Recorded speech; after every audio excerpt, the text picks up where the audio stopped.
अस्सलाम नाज़रीन, मेहरान टीवी में भलीकार मां मुबशिर सोलंगी। सबका पर एक नजर हेडलाइन ते।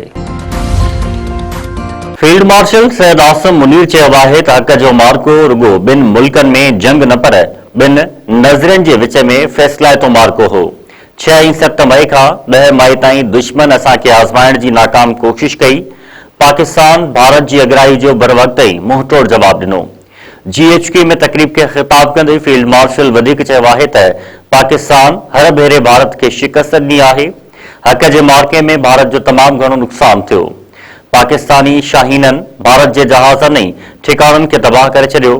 हक़ के मार्के के शहीदन ऐं गाज़िन के ख़राज तहसीन पेश करूं था। सिंध हुकूमत तरफा मार्का हक़ के 1 साल मुकम्मल थियण ते कराची में तकरीब। सीवियो ते मुनक़द कयल मार्का हक़ की सालगिरह तकरीब में वडे वज़ीर सैयद मुराद अली शाह ऐं ॿियनि शख्सियतुनि जी शिरकत। वडे वज़ीर सैयद मुराद अली शाह तकरीब के खिताब कंदे चयो आहे त शहीद ज़ुल्फ़कार अली भुट्टो पाकिस्तान के मज़बूत बणाइण लाइ एटम बम ठाहियो। गुज़िरियल साल पाक फौज हिंदुस्तान के बरतनाक शिकस्त ॾिनी। शहीद बेनज़ीर भुट्टो मुल्क के जदीद तरीन मिसाइल टेक्नोलॉजी फराहम कई।